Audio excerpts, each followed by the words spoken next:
Good morning, children. Today we'll be starting Unit 5, Part C, reading the lesson The Ham Radio, right?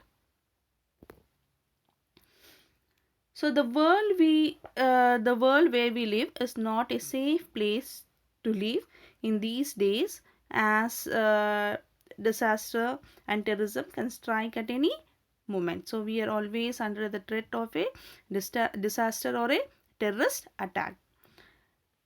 So communication is the only relief in times of disaster, and hence the need of an efficient disaster management comes into absolute necessary in public places and even in business establishment and in commercial joints where people move around in large numbers, right? That is needed.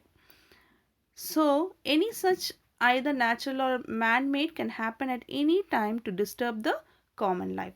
So, this natural disaster or man-made disaster can strike at any time. Okay, and even accidents also can happen in to disturb the common life. So, thus an efficient disaster management which will work in adverse conditions is needed, right?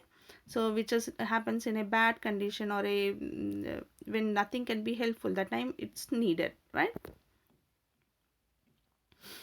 So uh, what is a need when any disaster happens is communication, right? So in such situations the disaster management system comes to restore communication. So if we are able to communicate properly, only the help rendered or what we need can be available, or we can help someone through proper communication. So its major concern is to restore communication when the usual modes of communications like telephones and mobiles etc will be adversely affected, right? So disaster management crew, that is the people, must be well trained and equipped with the best appliances which might help them to communicate the conditions they are both uh, at the calamity region they work, right? In times of natural calamity like flood, storm, or fire, the usual mode of communication like phone, mobile, etc., might work or might become um, inoperative during that calamity. So, underground communication lines get disabled due to flooding. Now itself, you saw due to the floods in Telangana, many places didn't have electricity. Cell towers are blown over or simply choked due to high utilization. So they get struck up due to high utilization and they don't function. So generators, they run out of fuel or they get filled with water during the floods. So this is where when ham radio, yes, comes into the clear picture. So ham radios are the equipments which serve as a solution, right? You can see the picture of the ham radio here. Now what does ham radio have? Ham radio, that is amateur radio, has high frequency radio waves for communication, right? uh, they do not depend on underground cables or cell towers, because underground cables and cell towers may not function properly.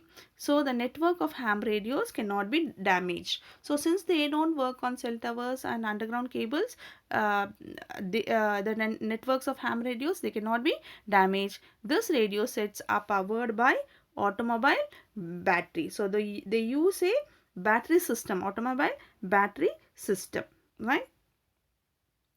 So the accurate picture of the situation on the ground, requirements and key information could be sent by disaster response team. So they use this automobile battery and they send the communicate with the people and the team. That is the people who are working, right? So the ham radio, the amateur radio operators are given enough and good training in establishing a network and maintaining it to the best results. So the operators, they maintain among themselves, they maintain a good rapport and they work and they are trained well and they maintain a network for the best result.